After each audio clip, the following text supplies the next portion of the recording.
마가복음 38번째 고백 그 이후라는 제목으로 말씀을 전하겠습니다. 여러분은 지금 살고 있는 함께하는 배우자에게 프로포즈를 하셨나요? 받으셨나요? 네. 저는 프로포즈를 했거든요, 분명히. 근데 제 아내는 프로포즈를 안 받았다라는 거예요. 제가 이거 청문회를 한번 해야 되나 그런 생각도 해보고 굉장히 임팩트가 없게 약하게 했던 것 같습니다. 그러나 한 거는 사실입니다. 제가 이제 요즘에 우리 젊은이들을 보면 이 프로포즈가 거의 이벤트 수준입니다. 어쩜 그렇게 기발한지 모르겠어요. 그러면서 이제 사랑의 고백을 하면 대부분 남성들이 프로포즈 하니까 자매들이 감동을 받아가지고 뿅 가서 이제 결혼을 하면서 그때부터 이제 고난의 행군이 시작이 되는 거죠. 근데 제가 이제 보니까 고백은 잘하는데 고백에 따른 삶을 살지를 못하는 경우가 많은 것 같아요. 정말 입으로는 손에 물 한 방울 안 묻히게 해주겠다는 것은 아무것도 안 하잖아요. 그런 경우가 가끔 있죠. 그리고 정말 번질하게 얘기를 하면서도 그 다음에 살 때는 비난이 나오고 또 욕하고 이런 경우가 참 많은 것 같습니다.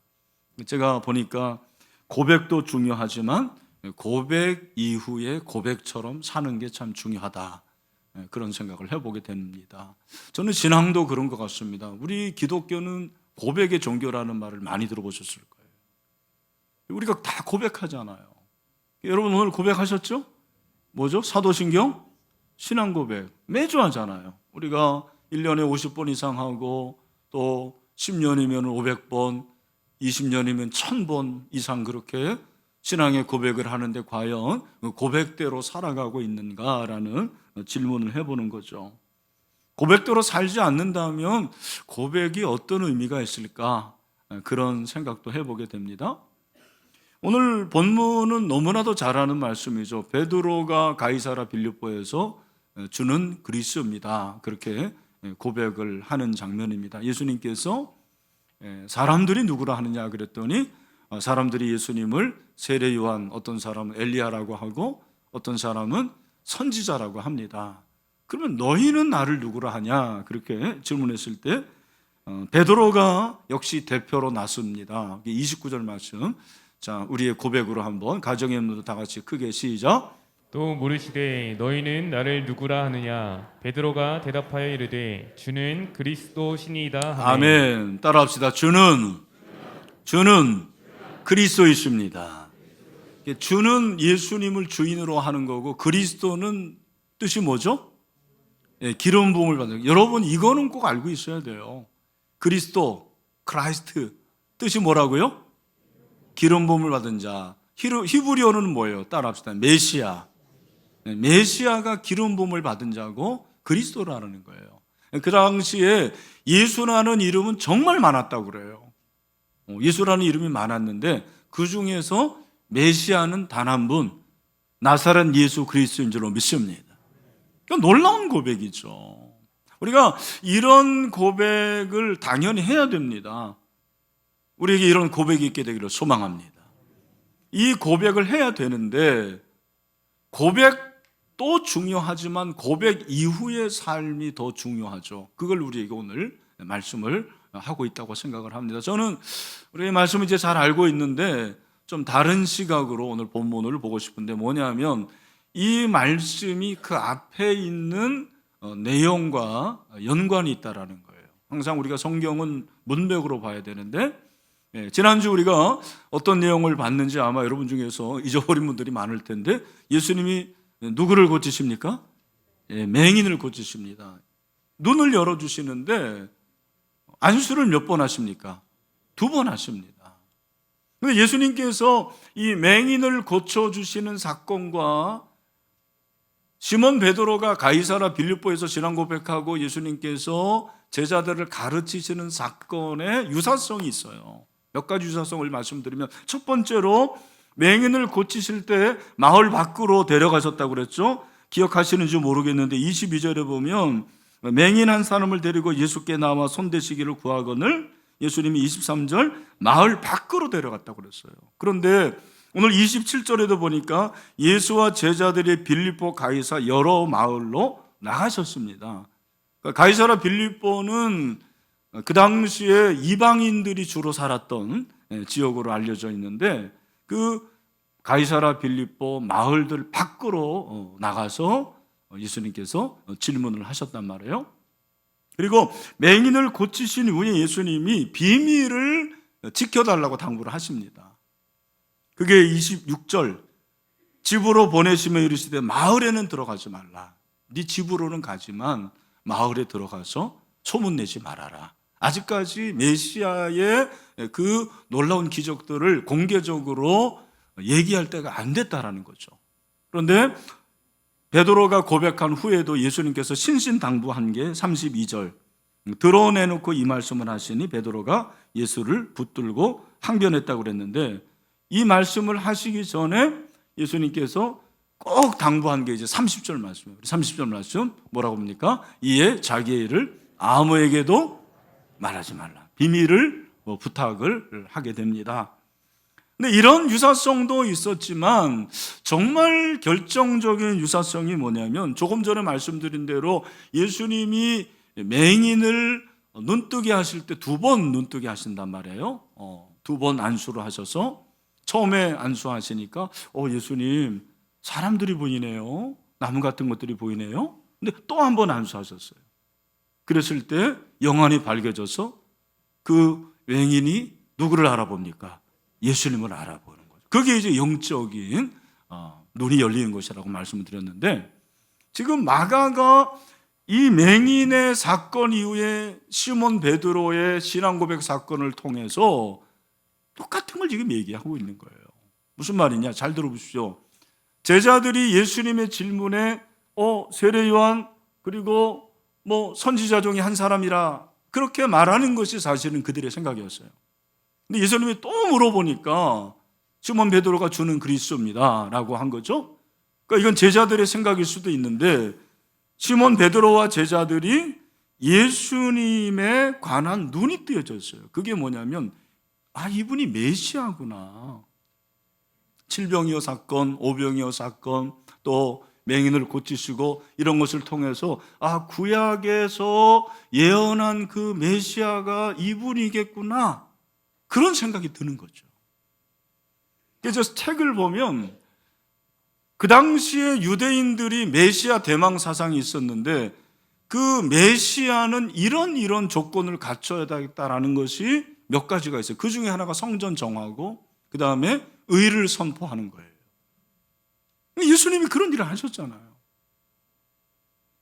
근데 중요한 것은 무엇이냐면, 주님 그리스도입니다 라고 그렇게 고백했음에도 불구하고 베드로의 신앙 고백에 한 가지가 부족한 것이 있었는데, 그게 뭐냐면 예수님의 메시아직에 대한 인식이 부족했어요. 다시 한번, 예수님의 메시아직에 대한 이해가 부족했다는 거예요. 그럼 예수님의 메시아직이 뭔가? 그 예수님의 메시아직을 예수님 스스로가 말씀하신 게 31절이에요.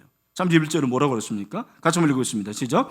인자가 많은 고난을 받고 장로들과 대제사장들과 서기관들에게 버림받아 죽임을 당하고 살아나야 할 것을 며칠 만에?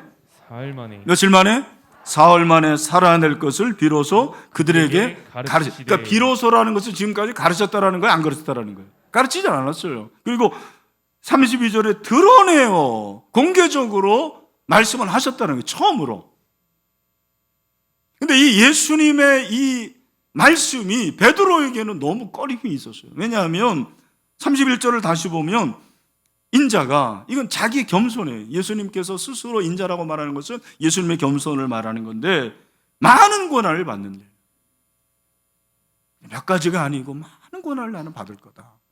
그리고 장로들과 대제사장과 서기관들에게 버림받아요. 버림을 당하고 죽임을 당하고 그리고 사흘 만에 살아날 것이다. 여러분, 이게 무슨 메시아입니까? 메시아면 적어도 지금 유대인들이 로마의 그 압정하에 있는데 군사적, 정치적 메시아로 와서 힘을 가지고 로마군을 다 무찌르고 그들에게 자유를 주고 해방을 줘야 되는 거 아니에요? 잘 살게 해줘야 되는 거 아니에요? 그런데 어떻게 메시아가 힘없이 이렇게 많은 고난 받고 버림을 당하고 죽고, 부활은 아마 눈에 들어오지도 않았고 귀에 들어오지도 않았어요. 그러니까 베드로는 이게 이해가 안 가는 거예요. 예수님의 메시아직이 동의가 안 되는 거예요. 그래서 뭐라고 합니까? 오늘 이 본문에 보면 항변했다 그랬어요. 항변은 굉장히 점잖게 번역한 거예요. 원어를 보면 책망하다, 꾸지람을 하다. 예수님 지금 잘못한 거 아시죠? 말도 안 되는 거 아시죠? 예수님 실수한 거예요. 취소하세요. 근데 그 베드로의 항변에 이번엔 예수님이 책망을 하십니다. 그죠? 33절, 예수께서 돌이키사 제자들을 보시며 제자들을 보고 베드로를 꾸짖습니다. 아마 제자들도 같은 생각을 했던 것 같습니다. 벌써 얼굴 보면 알잖아요, 사람이. 그죠? 뭐라고 말씀하십니까? 네가 사탄아 내 뒤로 물러가라 그러면서 네가 하나님의 일을 생각하지 않고 도리어 사람의 일을 생각한다. 여러분, 오해하지 말 것은 예수님이 베드로를 사탄이라고 한 건 아니에요. 베드로의 생각, 베드로의 말이 사탄적이라는 거예요. 왜? 사탄의 뜻이 뭐예요? 따라합시다. 대적자. 사탄은 뭐예요? 하나님의 일에 대적하는 자인데, 지금 왜 사탄이라고 그러냐면 예수님이 오해할까 봐, 제자들이 오해할까 봐 아예 밝혀주셨어요. 네가 누구의 일을 생각하지 않고 하나님의 일을 생각하지 않고 누구의 일을 생각한다? 사람의 일. 여러분, 하나님의 일과 사람의 일의 차이가 뭡니까? 하나님의 일이 바로 31절에 나오는 인자가 많은 고난받고 그리고 버림당하고 십자가에 죽고 부활할 것이 하나님의 일인데, 베드로가 말하는 생각은 무엇입니까? 사람의 일 아닙니다. 그러면 안 됩니다. 예수님 영광 받으셔야 됩니다. 예수님 왕이 되셔야 됩니다. 예수님 우리에게 좋은 거 주셔야지. 갑자기 돌아가신다고 그러면 어떻게 합니까? 고난의 길과 영광의 길, 십자가의 길과 그리고 찬란한 길을 지금 대조하고 있는데, 베드로는 고난의 길을 무시해요. 십자가의 길을 무시합니다. 영광만 추구하죠. 베드로는 메시아의 영광은 보았습니다. 하지만 메시아가 필연적으로 겪게 될 십자가의 고난, 멸시, 배척, 죽음, 이런 곳에는 관심이 없었어요. 그래서 예수님이 그 영적으로 눈이 어두운 베드로와 제자들의 눈을 밝혀주시는 거예요. 너희들 아직도 내가 왜 왔는지 모르는구나. 메시아의 직이 뭔지 모르는구나. 너희들 영안이 밝혀져야 되겠다. 눈이 좀 열려져야 되겠다.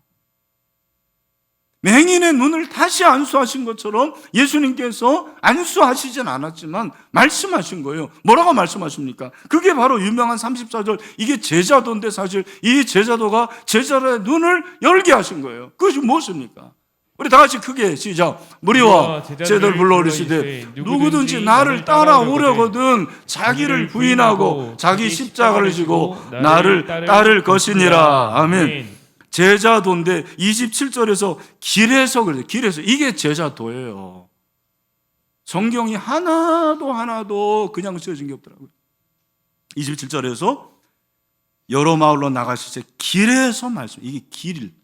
제자도는 길이에요. 제자의 길. 제자가 따라야 할 길.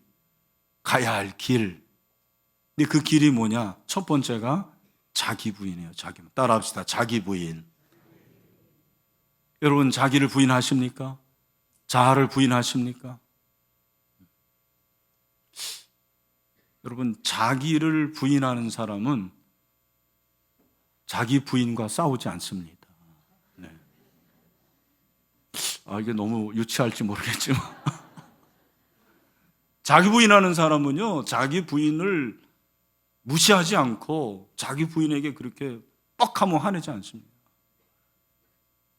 화낸다라는 것은 그 사람을 무시하는 거거든요. 그렇죠? 자기 부인이 뭐냐? 자기 애와 자기 의를 부정하는 거예요. 내려놓는 거예요. 우리 모든 사람에게는 나를 끔찍하게 사랑하는 게 있어요. 저 같은 사람이 자기 애가 아주 강한 사람이에요. 자기의, 저도 자기의가 아주 강한 사람이에요. 진짜 제가 예수 믿어서 이 정도 된 거지, 목사 돼서 그렇지, 그렇지 않았으면 진짜 저 아마 형편없는 사람 됐을 거예요.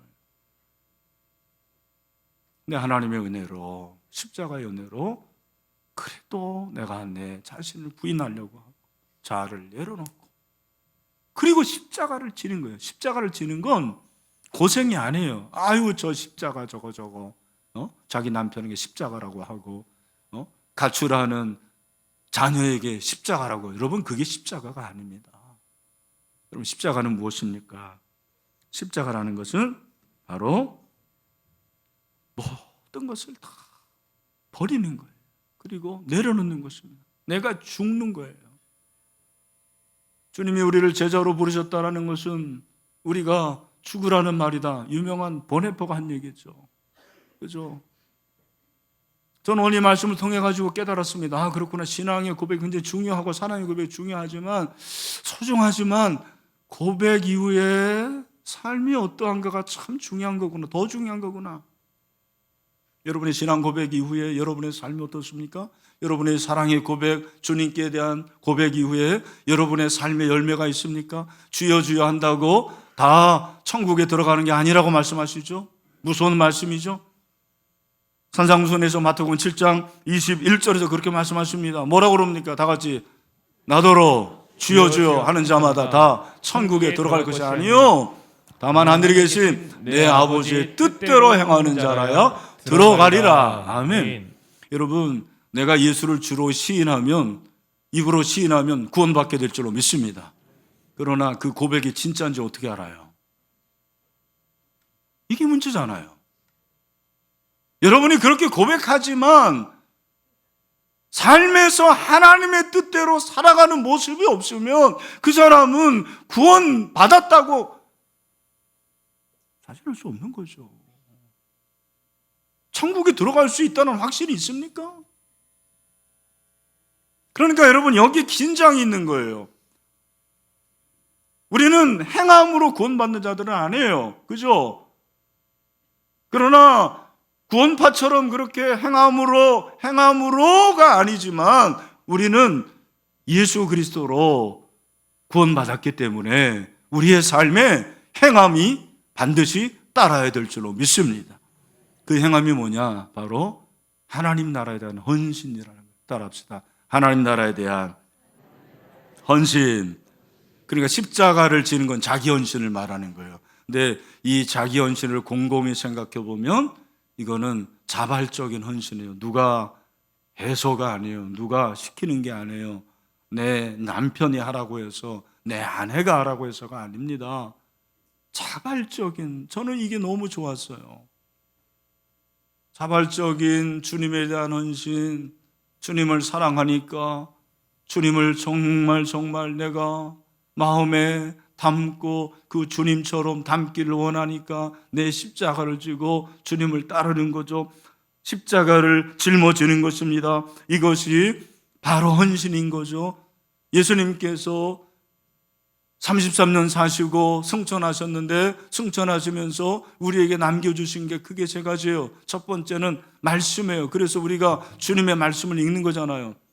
두 번째가 교회입니다.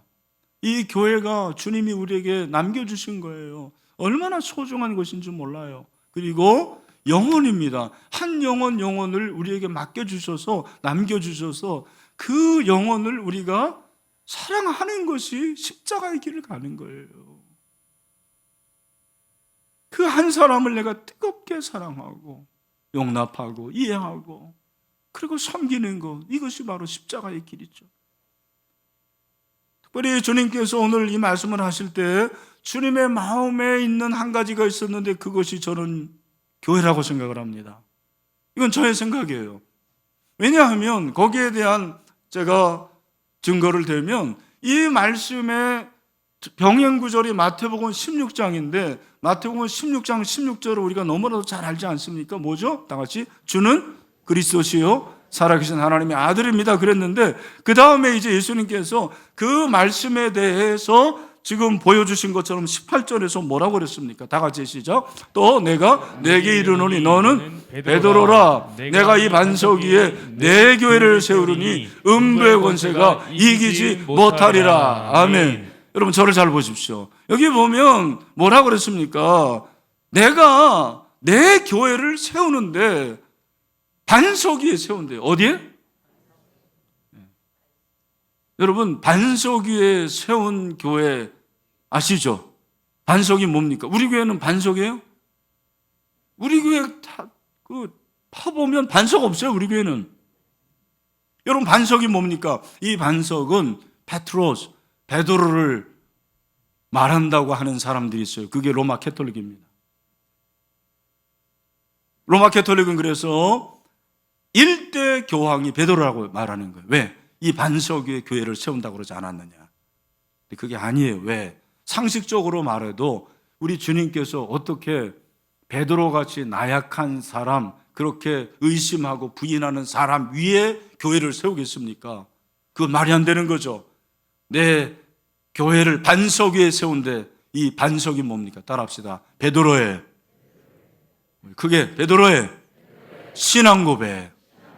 뭐라고요? 베드로의 신앙 고백. 그 신앙 고백이 뭐예요? 주는 그리스도시요 살아계신 하나님의 아들입니다. 여러분 모든 교회는 바로 이 신앙 고백 위에 세워진 교회인 줄로 믿습니다. 할렐루야. 그러니까 여러분 예수님께서 말씀하시는 것은 무엇이냐면 지금 교회를 염두에 두고 있는 거예요. 야 베드로 너 정말 놀라운 신앙 고백했구나. 그런데 이 신앙 고백 위에 네가 신앙 고백한 그 위에 내가 내 교회를 세울 거야. 근데 그 교회는 음부의 권세가 이기지 못한다고 그래요. 여러분 음부의 권세가 무엇입니까? 지옥의 권세? 더 중요한 것은 무엇입니까? 이 음부의 권세는 따라합시다. 죽음의 권세. 왜 이 말씀하셨습니까? 예수님이 자기의 메시아직에 대한 예언을 하는 거 아닙니까? 내가 죽고 3일 만에 어떻게 해요? 부활해서.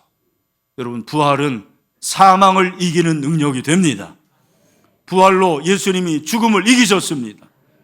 그러니까 예수님이 부활하셔서 사망을 이기심으로 예수님의 피로 사신 모든 교회는 죽음의 권세를 이기는 능력이 있습니다. 여러분 모든 교회는요, 정상적인 교회는 그래서 건물에 뭐가 있습니까?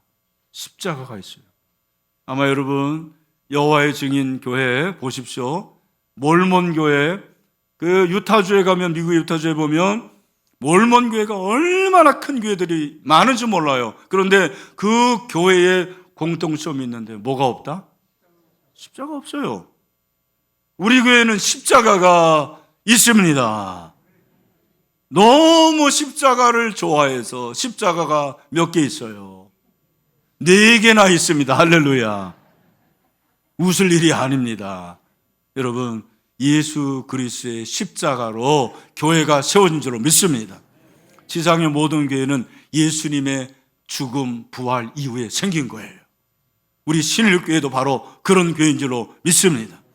그러므로 우리 사랑하는 신들의 성도 여러분, 저와 여러분이 바로 이 십자가로 사신 교회를 사랑하기를 소망합니다. 헌신하기를 원합니다. 여러분 그 영락교회를 아시는지 모르겠지만 영락교회는 지금도 석조 건물이 하나 있어요. 다른 건물도 많이 있지만. 근데 이 석조 건물이 언제 지어졌냐면 1950년 6월 5일에 지어졌어요. 그러니까 그 말은 며칠 후에 6.25가 터진 거죠. 20일에 터진 거예요. 20일 후에 준공을 했는데 6.25가 터진 거예요. 어떻게 합니까? 다 성도들이 뿔뿔이 흩어진 거죠. 그런데 이 공산당이 이 석조 건물 교회당을 뭘로 썼냐면 무기고로 썼어요. 왜? 적어도 미군이라면 교회당, 예배당을 폭격하지는 않을 거다. 우리보다 믿음이 더 좋아, 얘네들이 보면. 예, 그걸 무기고로 쓴 거예요. 여러분, 성도들이 다 피난 갔는데 그 중에 몇몇 분들이 교회를 지키겠다고 남아있어요. 그 중에 김응락 장로님이라는 분이 그 옆에 살면서 교회 안에는 못 들어오고 매일 교회 담벼락을 잡고서 기도하는 거예요. 그런데 여러분, 그 6.25 그 전쟁사를 보면 인천 상륙작전이 굉장히 빨리 감행이 됩니다. 6.25인데 9월 15일 날 인천 상륙작전이 벌어지는 거예요. 이미 거의 대구까지 이제 공산당이 쳐들어갔잖아요. 그런데 인천 상륙작전을 통해서 허리를 쳐버리는 거죠. 그게 9월 15일, 16일이에요. 그로 인해서 이 공산당이 완전히 힘을 얻었죠. 그 힘을 잃은 거예요. 힘을 잃으니까 이 영락교회에서 이 공산당들이 이제 철수 준비를 하는 거죠. 그 철수 준비를 하는 가운데서 어떻게 김은학 장로님이 발각이 된 거예요. 발각이 돼가지고 이제 죽어야 되는데 총살을 당하기 전에 잠깐 난 이 교회 장로예요. 근데 내가 마지막 소원이 있는데 저 예배당에 들어가서 나 기도 한번 하고 나오면 좋을 것 같아요. 5분만 시간을 줘라. 그래서 김은학 장로님이 예배당에 들어가서 기도하면서 찬송을 부른 거예요. 네. 나의 기쁨, 나의 소망, 나의 생명이 되신 주. 밤낮 불러서 찬송을 드려도 늘 아신 마음 뿐일세. 기도하고 찬송하고 나와서 순교합니다. 그의 나이가 45살이에요. 45살에 그 김은학 장로님의 순교의 피가 영락교회에 흐르는 거예요. 저는 우리 교회도 마찬가지로 생각을 해요. 52년의 역사인데 여기 산 증인들이 많이 있습니다. 천국에 가신 우리 전우덕 원로 목사님, 그리고 또 우리 이석근 장로님, 그리고 우리 동역자들이 얼마나 많이 있습니까? 그리고 52년 동안 정말 이름도 없이 빛도 없이 헌신한 분들이 얼마나 많은지 몰라요. 교회는 헌신으로 이루어지는 거예요. 오늘 이제 마침 직분자 선거를 하는데 직분은 명예가 아닙니다. 감투가 아닙니다. 자리가 아닙니다. 물론 사모해야 되겠습니다. 그러나 영광스럽지만 힘든 거예요. 십자가예요. 목사도 그렇습니다. 목사처럼 영광스러운 직업이 어디 있습니까? 박사? 아유, 여기 박사 죄송합니다. 저도 박사예요. 저는 박사를 나타낸 적이 없습니다. 목사가 최고거든요. 근데 여러분, 모든 직분은 따라합시다. 헌신. 직분자는 헌신자입니다. 이번에 우리 선출되는 직분자들이 헌신자가 되기를 축원합니다. 마지막으로 하나만 더 말씀을 드리면, 예수님께서 베드로에게, 제자들에게 요구하신 것이 십자가의 길인데, 이 십자가의 헌신을 예수님께서 원하시는 것이 있는데, 그게 뭐냐면 복음을 위해서, 영혼을 위해서 헌신하라, 그렇게 결론을 짓더라고요. 제자도가 영혼 구원이라는 것을 오늘 이 말씀이 우리에게 가르쳐 주시는 것 같아요. 저는 그걸 발견했어요. 자, 34절에서 제자도를 말씀하시고 35절에 누구든지 자기 목숨을 구원하자고 하면 잃을 것이요 누구든지 나의 복음을 위하여 자기 목숨을 잃으면 구원해. 이게 뭐예요? 생즉사 사즉생. 이수신 장군이 아마 여기서 얻었나?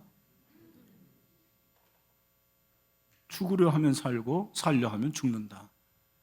예수님이 죽으려 하니까 사셨어요. 여러분, 예수님은 살아나셨습니다. 이게 바로 복음의 원리라는 것입니다. 이게 바로 복음의 원칙이에요. 영혼이 얼마나 소중하냐라는 거예요. 오늘 본문에 목숨이라는 말이 4번이나 나오는데 정확하게 말하면 영혼입니다. 우리의 영혼이 얼마나 소중한지 몰라요.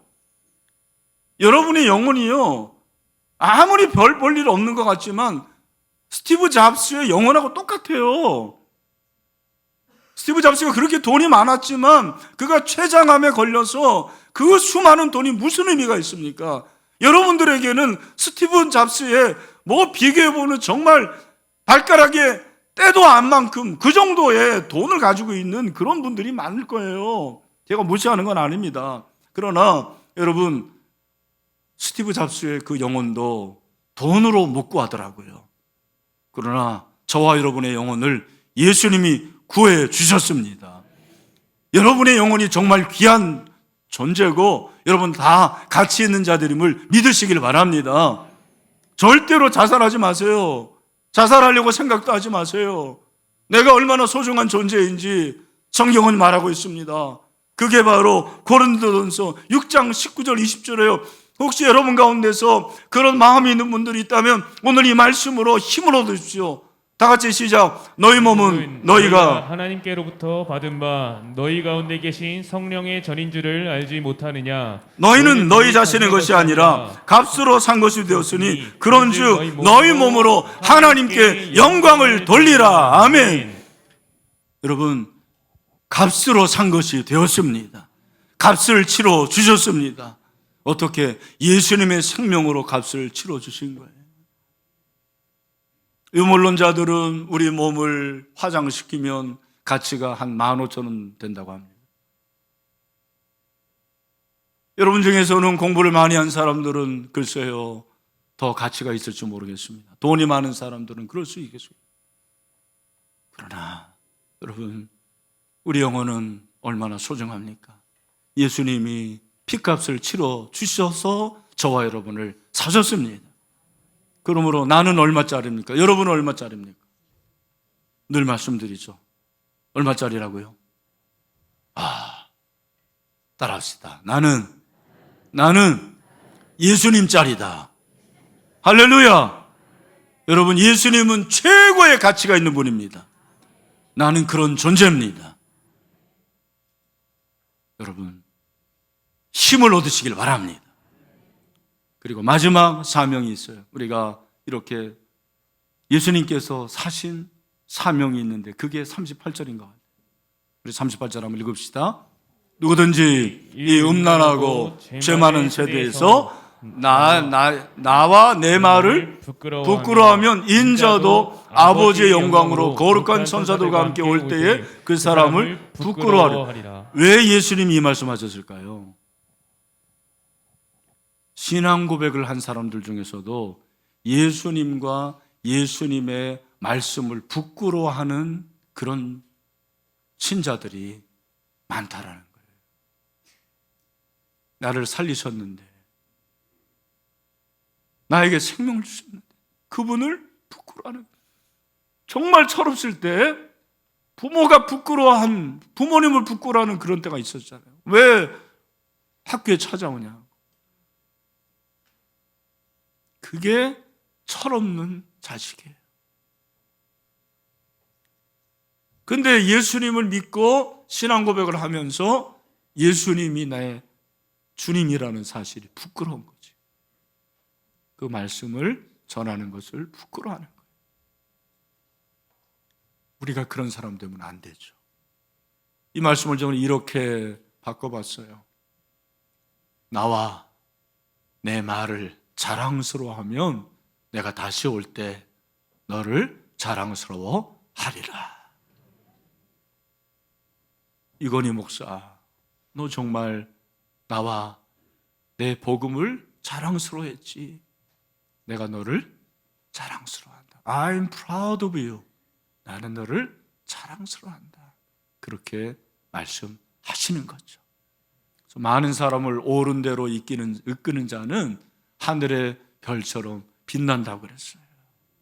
저와 여러분이 하늘나라의 스태가 될 수 있는 거예요. 사랑하는 성도 여러분, 여러분이 신앙 고백만 하고 정말 나를 통해서 누군가 한 사람도 예수를 믿지 않는다 그러면 그건 문제 아니겠습니까? 그 이상한 거 아닙니까? 복음을 전해야죠. 엔축제가 바로 그런 거예요. 우리 다음 세대들 정말 음란하고 소망이 없는 세대를 살아가고 있는 저들에게 복음을 전하고 예수님을 알게 하고 소개하고, 아무도 너에게 관심이 있어 하지 않은 것 같지만 교회는 너에게 관심이 있어. 교회는 너를 사랑해. 주님은 너를 사랑해. 말씀하시는 것이 엔축자예요.